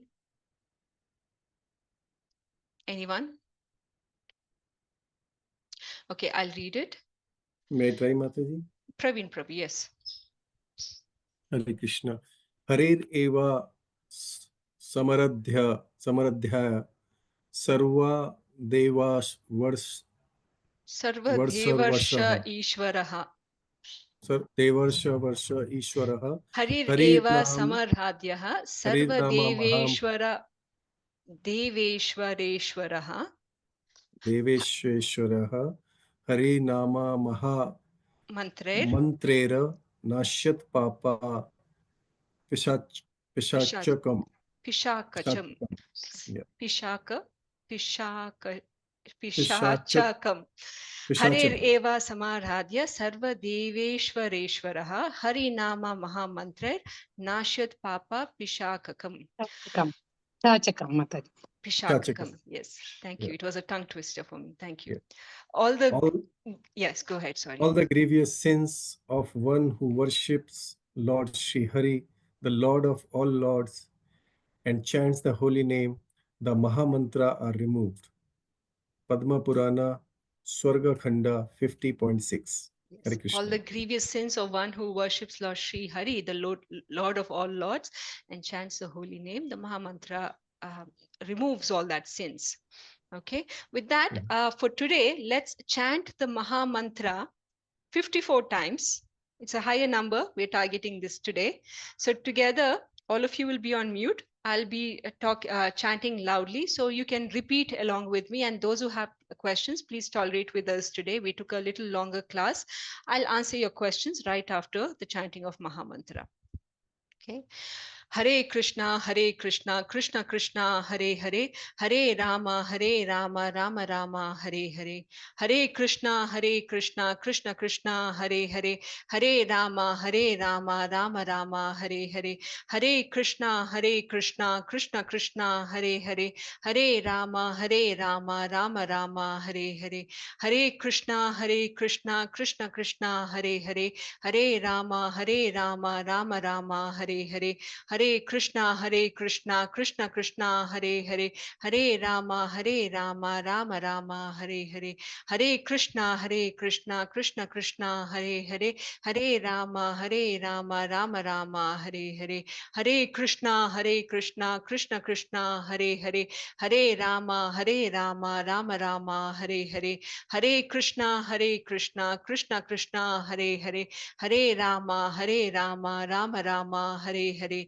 Hare Krishna, Krishna Krishna, Hare Hare, Hare Rama, Rama Rama, Hare Hare. Hare Krishna, Krishna Krishna, Hare Hare, Hare Rama, Rama Rama, Hare Hare. Hare Krishna, Krishna Krishna, Hare Hare, Hare Rama, Rama Rama, Hare Hare. Hare Krishna, Krishna Krishna, Hare Hare, Hare Rama, Rama Rama, Hare Hare. Hare Krishna, Krishna Krishna, Hare Hare, Hare Rama,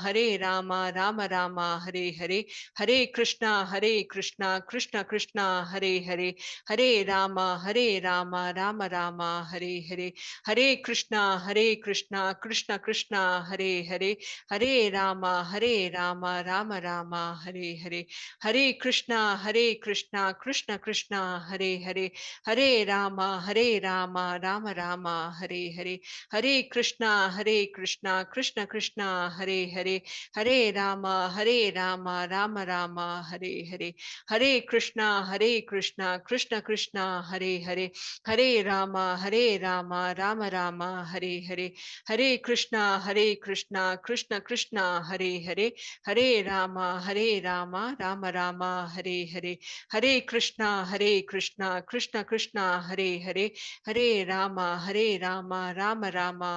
Hare. Hare Krishna, Krishna Krishna, Hare Hare, Hare Rama, Rama Rama, Hare Hare. Hare Krishna, Krishna Krishna, Hare Hare, Hare Rama, Rama Rama, Hare Hare. Hare Krishna, Krishna Krishna, Hare Hare, Hare Rama, Rama Rama, Hare Hare. Hare Krishna, Krishna Krishna, Hare Hare, Hare Rama, Rama Rama, Hare Hare. Hare Krishna, Krishna Krishna, Hare Hare, Hare Rama, Rama Rama, Hare Hare. Hare Krishna, Krishna Krishna, Hare Hare, Hare Rama, Rama Rama, Hare Hare. Hare Krishna, Krishna Krishna, Hare Hare, Hare Rama, Rama Rama, Hare Hare, Hare Krishna, Krishna Krishna, Hare Hare, Hare Rama, Rama Rama, Hare Hare, Hare Krishna, Krishna Krishna, Hare Hare, Hare Rama, Rama Rama, Hare Hare, Hare Krishna, Krishna Krishna, Hare Hare, Hare Rama, Rama Rama, Hare Hare, Hare Krishna, Krishna Krishna, Hare Hare, Hare Rama, Rama Rama, Hare Hare, Hare Krishna, Krishna Krishna, Hare Hare, Hare Rama, Rama Rama, Hare Hare, Hare Krishna, Krishna Krishna, Hare Hare, Hare Rama, Rama Rama, Hare Hare, Hare Krishna, Krishna Krishna, Hare Hare, Hare Rama, Rama Rama, Hare Hare, Hare Krishna, Krishna Krishna, Hare Hare, Hare Rama, Rama Rama, Hare Hare, Hare Krishna, Krishna Krishna, Hare Hare, Hare Rama, Rama Rama, Hare Hare, Hare Krishna, Krishna Krishna, Hare Hare, Hare Rama, Rama Rama, Hare Hare, Hare Krishna, Krishna Krishna, Hare Hare, Hare Rama, Rama Rama, Hare Hare, Hare Krishna, Krishna Krishna, Hare Hare, Hare Rama, Rama Rama, Hare Hare, Hare Krishna, Krishna Krishna, Hare Hare, Hare Rama, Rama Rama, Hare Hare, Hare Krishna, Krishna Krishna, Hare Hare, Hare Rama, Rama Rama, Hare Hare, Hare Krishna, Krishna Krishna, Hare Hare, Hare Rama, Rama Rama, Hare Hare, Hare Krishna, Krishna Krishna, Hare Hare, Hare Rama, Rama Rama, Hare Hare, Hare Krishna, Krishna Krishna, Hare Hare, Hare Rama, Rama Rama, Hare Hare, Hare Krishna, Krishna Krishna, Hare Hare, Hare Rama, Rama Rama, Hare Hare, Hare Krishna, Krishna Krishna, Hare Hare, Hare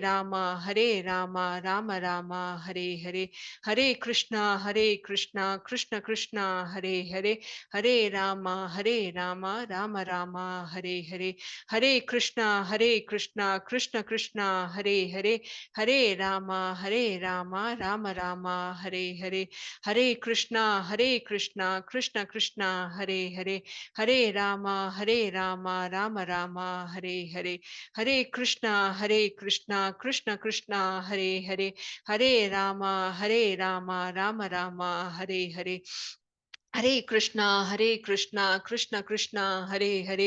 Hare Rama, Rama Rama, Hare Hare, Hare Krishna, Krishna Krishna, Hare Hare, Hare Rama, Rama Rama, Hare Hare, Hare Krishna, Krishna Krishna, Hare Hare, Hare Rama, Rama Rama, Hare Hare, Hare Krishna, Krishna Krishna, Hare Hare, Hare Rama, Rama Rama, Hare Hare, Hare Krishna, Krishna Krishna, Hare Hare, Hare Rama, Rama Rama, Hare Hare, Hare Krishna, Krishna Krishna, Hare Hare, Hare Rama, Rama Rama, Hare Hare, Hare Krishna, Krishna Krishna, Hare Hare, Hare Rama, Rama Rama, Hare Hare.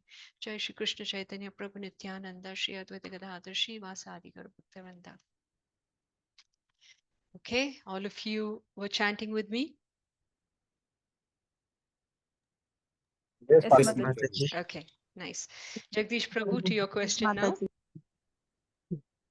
Yes, Mataji. I have a question. Yes.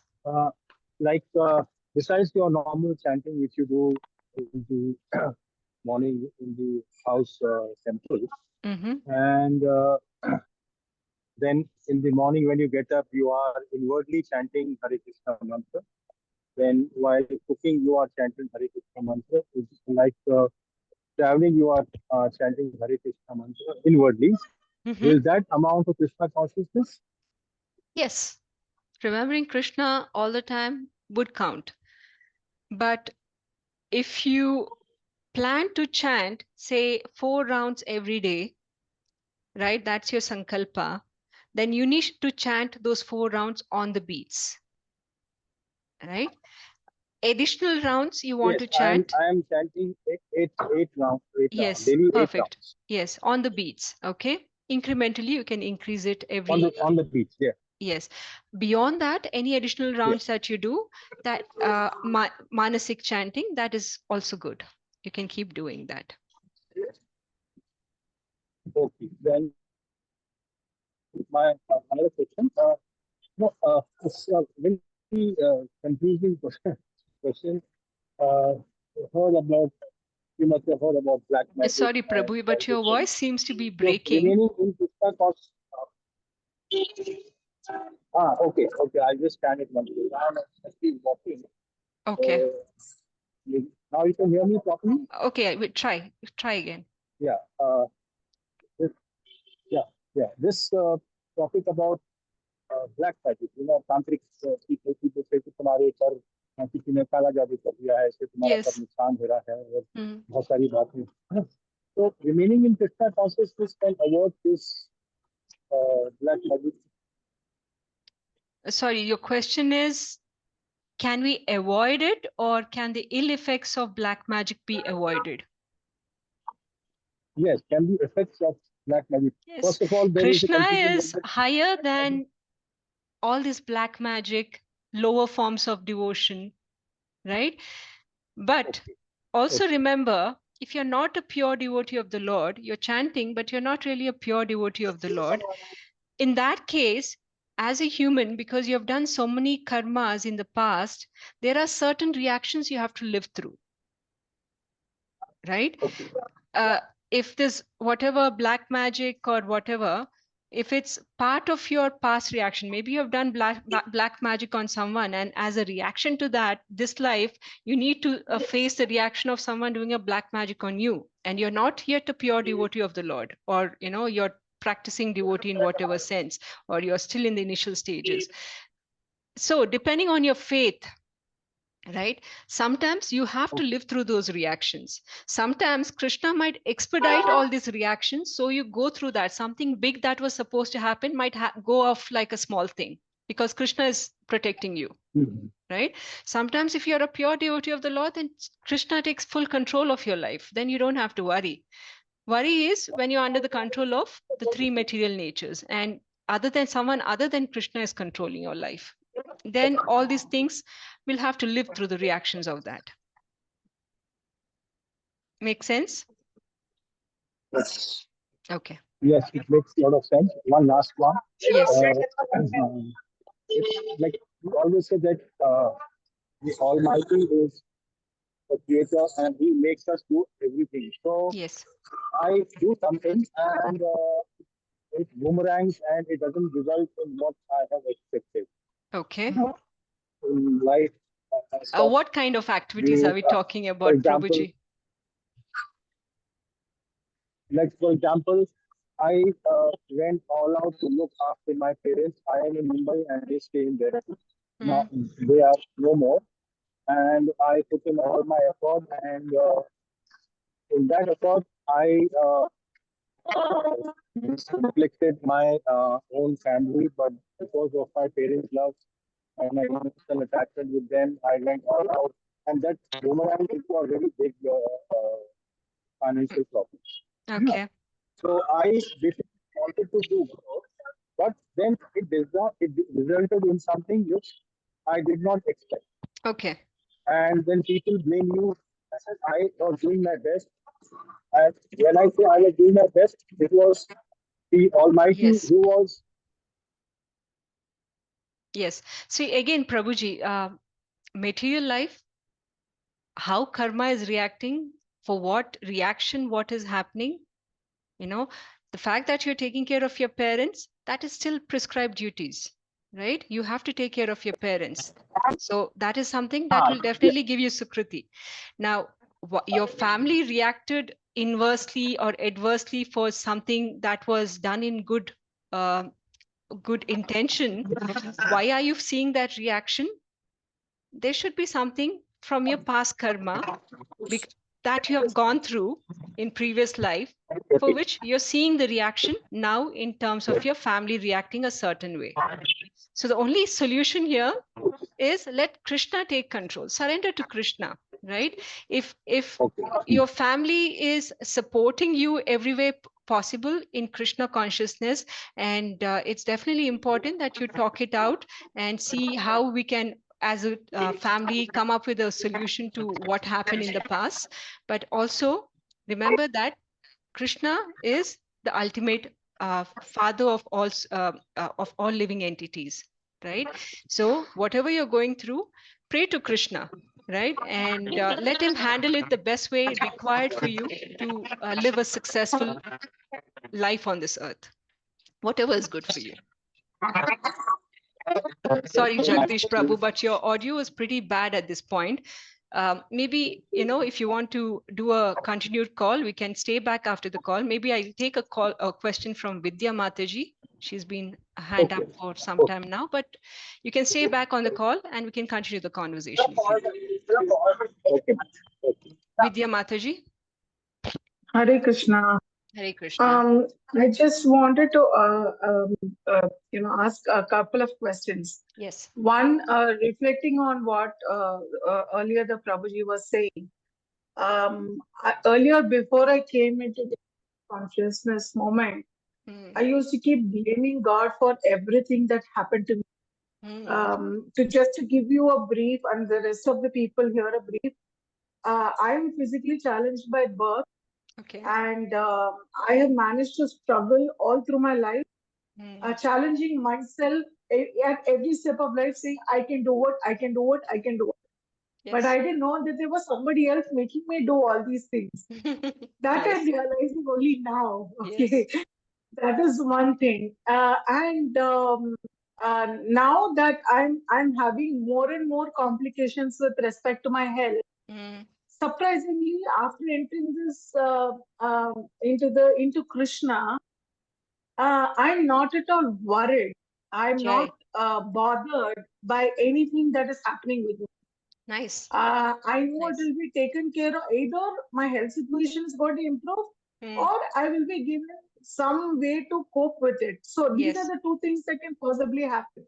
Yes. So I'm rest assured with those things as such. Yes.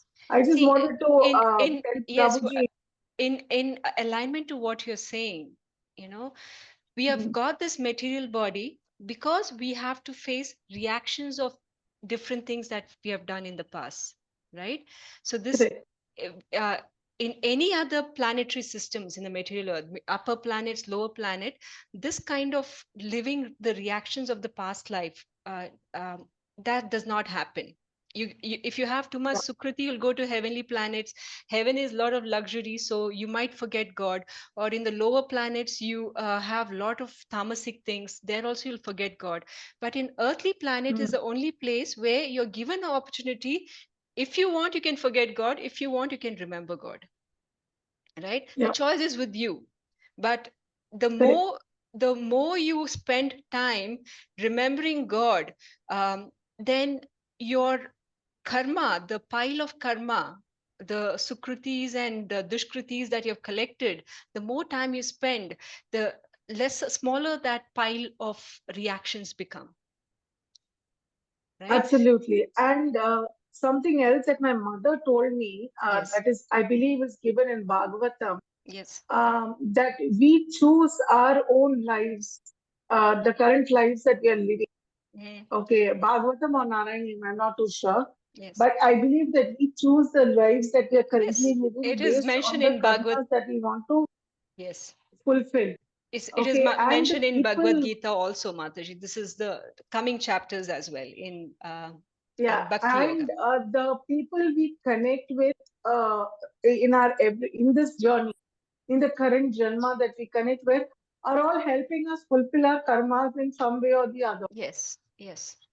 Okay, now I'm coming to another part of the same question. Okay, in Bhagavad Gita, if I refer to chapter 9, I know it is far advanced, but I'm still going ahead. Go ahead. Chapter 9, verse 32. Mangi partha vyapashritya yepi shyu papa yonya striyo vaishyas tata shudras tepi yanti param gatim. Okay, and I've also read in Bhagavatam that Striyo, Vaishyas, Sudras are considered as a lower being, whereas the Brahmanas are considered as a higher being. Yes. Why is that differentiation? That has been eating my head for quite some time, and I wanted to ask somebody. Yes. So even in Varnashrama, there's a classification, right? Brahmanas, Kshatriyas, Shudras, and Vaishyas and Shudras. Now that classification happens based on what? Quality and work, the kind of work they do and the qualities there. So naturally, in our society, back in the time when Bhagavad Gita was written, uh, men were the main leading people in the family, right? They were given the kind of education to run the society, to do organizational decisions, right?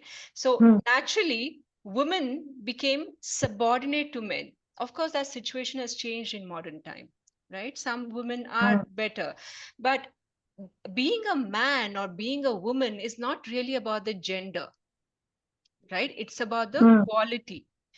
Man, there are certain qualities that are defined as masculine. Some qualities are defined as feminine, right? Men are people who like masculine qualities are leadership, right? Being able to propagate, drive, get results from a group of people. These are all leadership roles, people standing in the front and driving, right? Feminine qualities, on the other hand, is expansive. Cooking, No, cleaning, taking not care of the skills. family. No, yeah, taking care, being loving, tender. Also on the negative side, being envious, sometimes greedy, and hence we become expansive. The women would tell their husbands, we need to buy that, and hence men also who love their wife very dearly might say, okay, because my wife is asking for it, I need to buy her more jewelry, more saris. That could also happen. These are also feminine qualities, but these qualities does not have to be split by gender, right? Though these qualities are there, men can also have these qualities that are feminine, right? Matajis can also have more masculine qualities, right? So distinction happens by the nature they come with, guna and the karma, ideally. Right? So that's how you need to look at it's though it might look that Krishna is talking, and maybe it was true 5,000 years back, there was a clear distinction about male role, female role, but when we try to analyze it in modern context, we can also analyze it in this manner. Instead of just doing a gender distinction, you can do a guna and karma distinction, right? Also, back 5,000 years ago, let's say there's a Shudra who's serving a Brahmana, and they're serving him very honestly, right? Exactly what the Brahmana is saying, the Shudra is following. So the Shudra is getting trained by the Brahmana, and eventually the Shudra will become a Brahmana. You see that? Though Shudra is there to serve the other three gunas, varnas, depending on how honestly they serve, Brahmana, Kshatriya, or Vaishya, they will pick up that qualities. Same with a woman who is chaste to her father or someone superior. They are serving them in whatever way, and there are many leaders who have served in many distinct ways, female as well. And they become that person who they are serving with full honesty. So if you're serving a father or a husband who is Brahmana by character, then you also become that, right? But outside Krishna consciousness, whoever you're looking, right? If your tendency is to say, no, I am not interested in teaching or learning or doing administrative work, I will serve, I'll work for other people, I learn my, then that is a Shudra behavior by default. Right? So Vyasacharya, Veda Vyasa says in Kali Yuga, most of everyone are Shudra born, because very few are actually people who want to learn, do Brahmanical, be the intelligent class, or be the people who want to drive business or do do administrative work. So very few actually want to do all those kind of things. Most of them in Kali Yuga are Shudras for that matter, be it men Okay. or women. And this is primarily defined by the gunas and not by the Yes, gender. yes, yes. Okay. So we need to Okay. be aware of the time and space these statements are made as well, to have a real-time analysis of what that translates into. No, that is why I wanted to understand as to in what context this was Yes. made. Because if I am a feminist, I would take offense to that, that we are no But you shouldn't be a feminist, is what I'm saying. Because when you're saying I'm a feminist, then you're connecting to your body. If I'm a feminist. Yes. If I'm a feminist. Then but this body is not mine. This Yes. body is not mine. Yes. This body is like a garment. It is going to go off at any point in time. Yes. So why it are is we only so the soul that attached to this matters. body? Then that defines us as a female. We should be attached to being a Vaishnava, because Vaishnava is above being male, female, any of the varnas. So in that case, all this distinction does not matter. Agree. Okay. This is something that I have to get into my head. Watching it down and percolate into my head. So yes, that is something that I have to do. But this. Thank you for answering this. This has been bothering me for quite some time. Yeah. The first time I read Bhagavad Gita, and I was not very well versed in Krishna consciousness. The few times I read these kind of statements, maybe those days I stopped reading after some time, right? It only clarified for me when I reached out to a person who was knowledgeable, who could explain it to me in the terms I'm explaining to you. So then it became, okay, yeah, but it needs a lot of simple heartedness, open-mindedness to accept this kind of logic as well. And also need awareness, Mataji, about the different gunas and everything. Yes. For you to actually understand what we are talking about. Yes. If you're not aware of the different gunas and everything, then it will just go over the head for a lot of people. Absolutely. Because a person to read, understand Bhagavad Gita, it's not for everyone. You are here reading because you are somewhere in some life done some devotional service to a devotee, and some seed of Krishna consciousness is in your head. So somehow Krishna is enabling you to understand all these concepts. Right? People who are not ready to understand this concept, they might identify themselves as feminists, patriotists, or some other ism. They'll tie themselves to it and say, this does not match up to my standards, I'll not listen. But that ultimately means they are not ready to accept Krishna consciousness yet, because they still have a big pile of karma they have to overcome before they come to Krishna consciousness.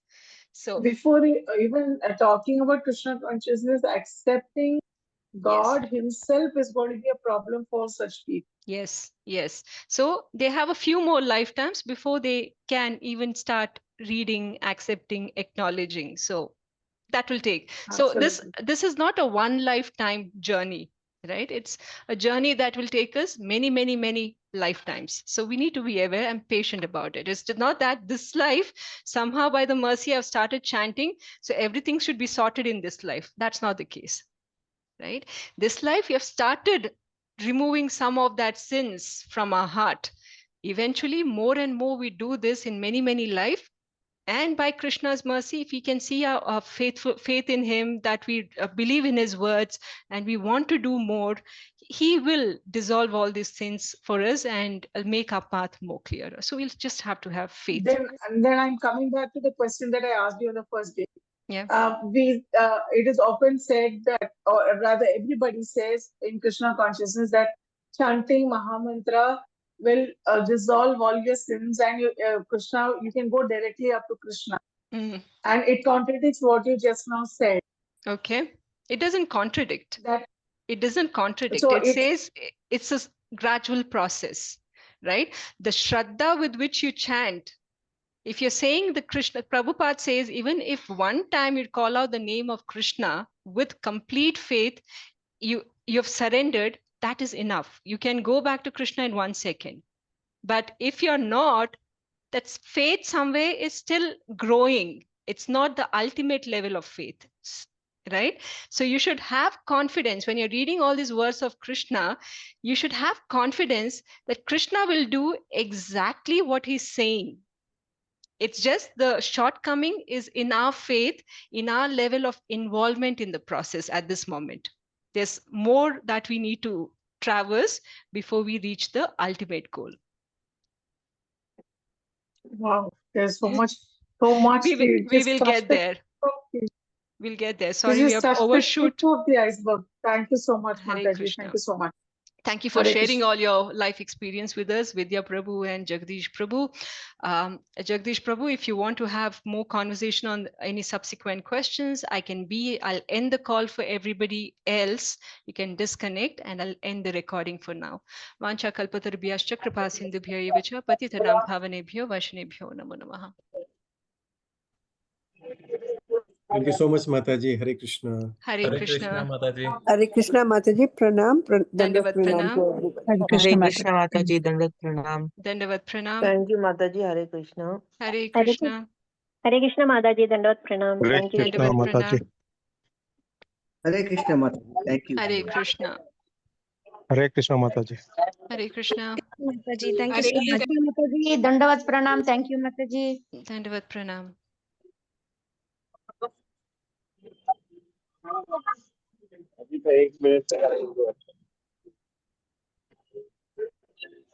I'm closing the call. Jagdish Prabhu, are you planning to stay or you have further questions?